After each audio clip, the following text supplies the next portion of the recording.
Bonjour, c'est Nini, bienvenue dans une nouvelle vidéo. On va parler de déménagement. J'ai déménagé en tout 6 fois au Japon. Et j'avais toujours une raison de le faire, en fait, c'était pas par plaisir, même si j'aime les déménagements, c'était plutôt par obligation. À un moment, j'ai déménagé tous les 3 mois. En gros, j'ai quasiment déménagé tous les ans, si on calcule comme ça, effectivement, mais voilà. Le truc, c'est que quand j'étais en France, je connaissais personne au Japon, je savais pas comment trouver un appartement au Japon, je n'avais vraiment aucune idée, je n'étais jamais allée. C'est mon école de langue qui a fait ça pour moi. Au final, m'a proposé de me mettre dans une résidence pour filles, mais je n'avais aucune idée de ce que c'était, et j'allais dans un endroit que je ne connaissais pas, je pensais que ça allait être un truc assez libre, une sorte de mini-appartement, une chambre quelque part, mais en fait, j'ai assez vite déchanté. Bon, voilà, c'est le Japon, je suis arrivée et on m'a dit une par une toutes les règles que je devais respecter, et voilà, je vais vous en énoncer certaines. Alors premièrement, on n'a pas le droit de sortir et de rentrer après minuit. Concrètement, en fait, les portes sont fermées. Il est minuit passé, vous avez un petit peu faim, vous voulez au combini vous acheter un petit onigiri. Ce n'est pas possible, c'est fermé. Donc déjà de base, il y avait... c'était quand même un peu relou quoi. J'avais pas le droit de sortir après minuit, mais le truc c'est que moi, avant d'être dans cet internat pour filles, je vivais en colocation en fait, en France. Vu que j'étais en colocation pendant mes périodes à l'université. J'avais vraiment perdu une liberté qui était assez importante pour moi. On en est arrivé à des situations complètement loufoques parce que moi je me suis fait des amis en arrivant au Japon. Et en fait, les trains au Japon, ils fonctionnent jusqu'à 1h30 du matin à peu près. Plus maintenant d'ailleurs parce qu'ils ont changé les horaires, mais avant c'était le cas. Tous mes potes s'amusaient, ils allaient karaoké dans des bars ou je sais pas quoi. Et en fait, moi je devais rentrer pour minuit. Alors que eux, ils continuent à s'amuser encore 1 heure ou plus quoi. Et du coup, j'ai commencé un peu à frauder quand j'étais là-bas. Clairement, ça m'a pas trop plu cette histoire de devoir rentrer à minuit. Donc en fait, à des moments, en fait, je rentrais après minuit et je sonnais en fait à la porte du gardien pour qu'il vienne m'ouvrir. Sauf que... au départ, il m'ouvrait jusqu'au jour où il ne m'a pas ouvert et que j'ai dû dormir dans le parc à côté de la résidence. Heureusement, c'était en période estivale et du coup tout allait bien. Mais c'est vraiment... Vous vous rendez compte à quel point c'est... En fait, ce qui m'a vraiment le plus choquée, c'est que je paye pour pouvoir dormir là-bas. J'ai beau payer, je ne peux même pas rentrer chez moi. On en arrive là, quoi. C'est arrivé qu'une fois, hein. Après, du coup, j'ai inventé une nouvelle stratégie. J'étais au rez-de-chaussée, et du coup, en fait, je sortais le soir et je laissais ma fenêtre ouverte pour pouvoir rentrer par la fenêtre après, quoi. Jusqu'au jour où on m'a convoqué, on m'a dit « Mademoiselle, vous savez qu'il y a des caméras de surveillance à l'extérieur de la résidence et qu'on vous voit sortir par votre fenêtre ?» Je me suis fait convoquer, ils m'ont dit ne passez plus par la fenêtre, mais je continue à le faire, hein. Voilà. Je suis une mauvaise personne. Ils sont pas mauvais, mais le truc c'est que quand moi j'allais dans cet endroit, il y avait énormément de personnes mineures en fait. Donc je pense que c'est les parents qui mettent leurs enfants filles. Oui, parce que, attendez, hein, c'est un truc pour filles. Hein. Aucun homme rentre à l'intérieur de ce bâtiment. Si mon papa vient, il ne va pas dans ma chambre, il ne rentre même pas à l'intérieur. Je ne peux pas amener d'amis, personne ne rentre. C'est hyper sécure. Autre règle, chaque résident de la résidence pour filles, en fait, avait une nameplate, c'est-à-dire une plaque avec son nom inscrit dessus à l'entrée de la résidence. C'est-à-dire que dès que tu rentres dans la résidence, tu tournes la plaque pour dire que tu es là. Dès que tu sors de la résidence, tu tournes la plaque pour dire que tu es sorti. Si je veux dormir à l'extérieur, je dois avoir un mot spécial de la personne qui m'héberge pour dire comment la contacter et où je suis. J'avais 25 ans. Mais le truc, c'est que c'était sûrement un bon endroit, mais que cet endroit n'était pas fait pour moi, en fait. J'étais majeure, j'avais aucune raison d'aller dans un endroit comme ça, en fait. Et me faire priver de mes libertés comme ça, moi, j'avais payé 3 mois d'avance. Dès que j'ai pu, je suis partie. Direct. Alors maintenant, pour parler en dehors, en fait, de ces règles qui sont un peu lourdes, c'était un endroit magnifique. J'avais une très belle chambre, il y avait une salle de sport privée, magnifique. Je n'y suis jamais allée, par contre. Hein. Ensuite, il y avait une terrasse magnifique, il y avait une cuisine énorme, une énorme télé, enfin, il y avait un énorme salon, c'était très très beau en fait. Et extrêmement propre. Très très propre. Et bien sûr, bon, entre-temps, je m'étais fait des amis, je connaissais un peu plus le Japon, et du coup, je savais que je voulais aller en guest house. Et j'ai déménagé tout de suite derrière. Depuis le début, j'allais en école de japonais, et mon école de japonais se situait à Takada-no-Baba. Pardon. Takada-no-Baba. Et en fait, j'ai pris une guest house à Mejiro. Et depuis la guest house, je marchais 20 minutes, j'étais à l'école. J'arrive dans une guest house un peu particulière parce qu'en fait, dans la plupart des guest house au Japon, il y a quand même principalement des étrangers ou alors un mix d'étrangers et de japonais. Mais moi, j'étais que avec des japonais. Dans ma guest house, il n'y avait que des japonais. J'étais la seule étrangère. Alors du coup, une guest house, je vais expliquer quand même rapidement ce que c'est. Vous avez votre chambre qui est privée, vous avez une clé. Des fois, il y a des frigos à l'intérieur ou d'autres trucs, des fois, c'est juste un lit. En général, c'est meublé à l'intérieur. Et par contre, tout le reste de la guest house, en fait, il y a des espaces communs. Le salon en commun, la cuisine en commun, et tout le reste est en commun. Les toilettes, la douche, etc. Déjà, il y a un truc qui m'a choquée quand je suis arrivée à la guest house, c'est-à-dire qu'en fait, donc il y avait que des Japonais qui vivaient là-bas, dont un Japonais qui était le responsable de l'endroit en fait. Je me baladais du coup dans la guest house, et puis il m'adresse la parole et puis il me dit « Ah, je pense que vous devriez mettre des chaussons, c'est plus sécuritaire. » Et du coup, moi je lui ai répondu « Ah, d'accord, merci beaucoup. » Moi, je n'aime pas mettre les chaussons, je marche toujours pieds nus, et donc je n'ai pas suivi son conseil. Et la semaine d'après, il m'a dit « Je pense que vous devriez vraiment mettre des chaussons, je pense que ce serait mieux pour vous, on sait jamais qu'il y ait quelque chose qui traîne par terre. » Et je dis merci, mais j'aime pas trop les chaussons. Puis il a insisté, il m'a dit non mais je pense vraiment que vous devriez en mettre en fait. Et bref, la conversation s'est encore finie, et en fait, il m'en a reparlé un nombre incalculable de fois, en m'expliquant que vraiment, c'est pour moi, c'est pour mon bien qu'il faut que je mette des chaussons. Que c'est vraiment pas cher, que je peux en avoir pour Yakuen au Yakuen Shop. Et le truc c'est que ça faisait du coup 3 mois, un peu plus maintenant du coup que j'étais arrivée au Japon. Et c'est là que j'ai été confrontée à la manière de communiquer des Japonais. C'est-à-dire qu'en fait, cette personne ne me disait pas que c'était mieux pour moi de mettre des chaussons. Il m'expliquait qu'il fallait que je mette des chaussons parce que c'était la règle de la guest house. Je pense qu'il vaudrait que, ça veut dire en fait, fais ça. Je comprenais pas parce que je me disais, bah si c'était obligatoire, il me dirait, au fait, c'est la règle dans la guest house, il faut mettre des chaussons. Pourquoi il me dirait...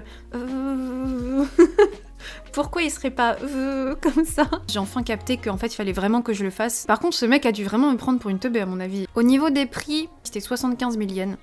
Chambre individuelle. Petit. Alors bon, il y avait aussi d'autres règles, c'est-à-dire que dans la guest house, en fait, on se relayait pour faire le ménage. C'est-à-dire qu'il y avait une semaine, c'était moi qui faisais le ménage, dans les parties communes, hein, évidemment. La semaine d'après, c'était quelqu'un d'autre, ainsi de suite. Et du coup, j'ai aussi... fait l'expérience d'un autre trait typiquement japonais à ce moment-là, que je ne connaissais pas, c'est la délation. C'est assez ouf. Quand quelqu'un nettoyait mal, ou quand quelqu'un laissait quelque chose traîner dans une partie commune, les autres habitants prenaient en photo ce qu'il avait mis, et le mettaient sur le line commun. Line, c'est comme Facebook Messenger, Skype, Discord, etc. Et il disait, c'était à lui de nettoyer et pourtant il a pas fait ça. Il prenait la photo et il le mettait dessus. Et moi, ça m'a choquée, je me disais, ah, c'est pas gentil de faire ça, il pourrait lui dire directement, le pauvre, tout le monde le voit.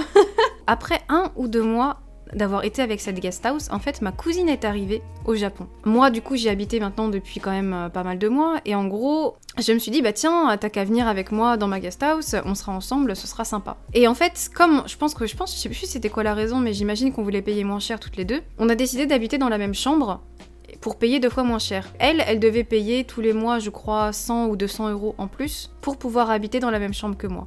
Et donc on a commencé à habiter moi et ma cousine avec tous ces Japonais dans cette guest house. Ça s'est bien passé au début, mais je sais pas, il y avait une ambiance un peu bizarre vraiment, enfin, il fallait absolument respecter les règles, et puis en fait, il y a eu aussi un petit problème. On a eu un petit souci en fait quand on était là-bas, c'est que un jour, on était sortis avec un ami à nous. On était au bar, j'imagine, proche de notre guest house. Le dernier train était déjà passé et en fait, lui, il savait pas où dormir. Il voulait pas payer le taxi parce que c'est quand même, ça coûte cher. Et surtout qu'on roulait pas sur l'or. Et donc, on lui a dit, bah, pas de souci, tu sais quoi, t'as qu'à venir dormir dans notre chambre. Je pense que ça ira, personne te verra, blablabla, etc. Sauf qu'on l'a vu. Donc, à partir du moment où cet ami est venu dormir dans la guest house, Ma cousine s'est fait du coup virer de la guest house. Après ça, j'ai décidé de quitter moi aussi la guest house. Et en fait, c'était tout juste pendant des vacances scolaires. Donc on a décidé, moi et ma cousine, de faire un voyage à Okinawa, de revenir ensuite à Tokyo et de prendre ce coup-ci un appartement ensemble. Je vais commencer à vous parler de Fontana. Si jamais quelqu'un est intéressé par vivre au Japon pendant un petit temps, je vous conseille assez fortement d'aller à Fontana parce qu'en fait, c'est une agence immobilière pour étrangers qui va vous proposer en fait des appartements tout meublés et pas avec des frais d'entrée complètement incroyables. Il y a Fontana, il y a Léo Palace et je crois qu'il y en a encore d'autres, mais c'est des trucs comme ça. Donc c'est des trucs qui sont meublés de base, vous n'avez quasiment à rien payer à l'entrée à part la caution et 1 mois d'avance, et la caution vous sera en grande partie remboursée à la fin, ce qui est même pas le cas dans les agences normales. Vous allez là-bas, déjà tout le monde parle anglais, nous on avait un agent immobilier qui était français, enfin voilà, a priori il n'y a pas de problème. Vous allez visiter différents appartements, vous allez en choisir un, et en plus ils ont un garde-meuble à Shin-Nakano, c'est-à-dire que vous allez dans l'appartement, vous dites « Ah j'aime bien l'appartement là, mais j'aime pas trop ce canapé », ils disent « Très bien ». On vous prend le canapé, ou on vous emmène au garde-meuble, vous en choisissez un autre. Et en fait, ils bougent comme ça des meubles, et ça, c'est vraiment cool. Donc, dedans, de base, t'as un micro-ondes, un frigo, une télé, des lits si t'en as besoin, des futons si t'en as besoin.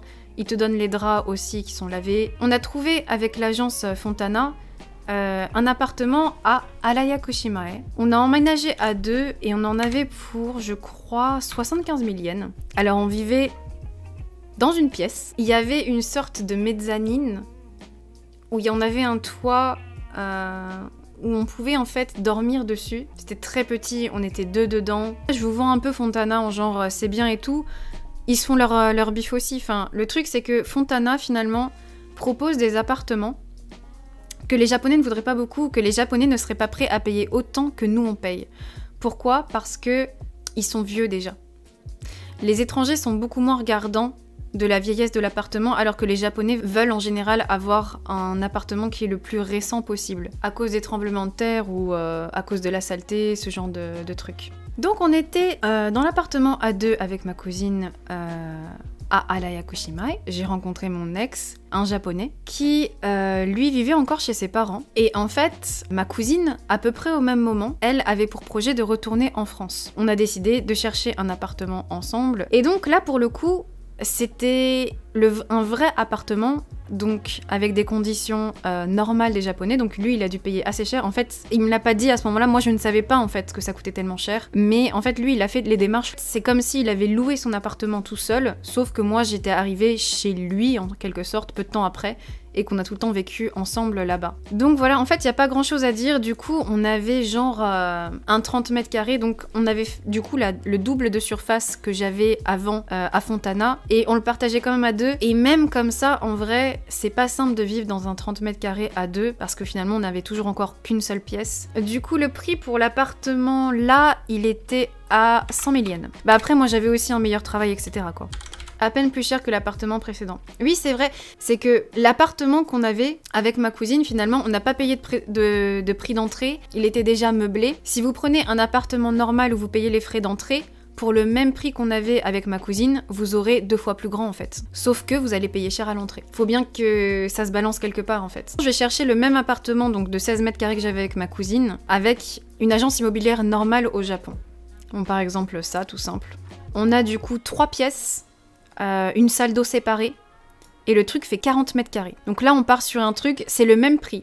C'est le même prix que nous on payait avec ma cousine, mais c'est beaucoup, beaucoup plus grand. Un vrai appartement, quoi. Fontana, c'est bien si vous restez pas longtemps. Si vous restez plus d'1 an, ça vaut quand même plus le coup de prendre une agence normale, parce que là, vous avez un appartement à peu près normal, pour le même prix, en fait. Vous avez même des tatamis si vous aimez ça. Pour ceux qui ont regardé la vidéo, ou qui étaient là pendant le live, j'en ai parlé de qu'est-ce que j'ai fait au Japon, etc. Mais en gros, au bout de 3 ans, du coup, j'avais trouvé un visa travail et je travaillais donc dans une entreprise, j'étais serveuse dans un restaurant. Et à ce moment-là, moi, j'ai décidé d'arrêter le job là pour faire modèle à plein temps. Et j'ai aussi pris la décision de quitter mon ex à ce moment-là. Donc, je devais chercher un nouvel appartement, cette fois-ci seule. Et j'ai pris à peu près le même appartement qu'on avait avec mon ex, mais seul en fait. Ça m'a coûté encore 100 000 yens de base. Et là, ça commence à chiffrer parce que quand tu déménages seul, parce que en gros, j'avais donc 100 000 yens, c'était le loyer. Donc t'as 1 mois de frais d'agence, 1 mois à payer d'avance, 1 mois de caution et 1 mois le Key-Money, donc c'est argent cadeau que tu donnes directement au propriétaire. Donc en gros, pour déménager, tu payes 4 mois d'un coup. Donc on arrive à 400 000 yens, ce qui fait beaucoup.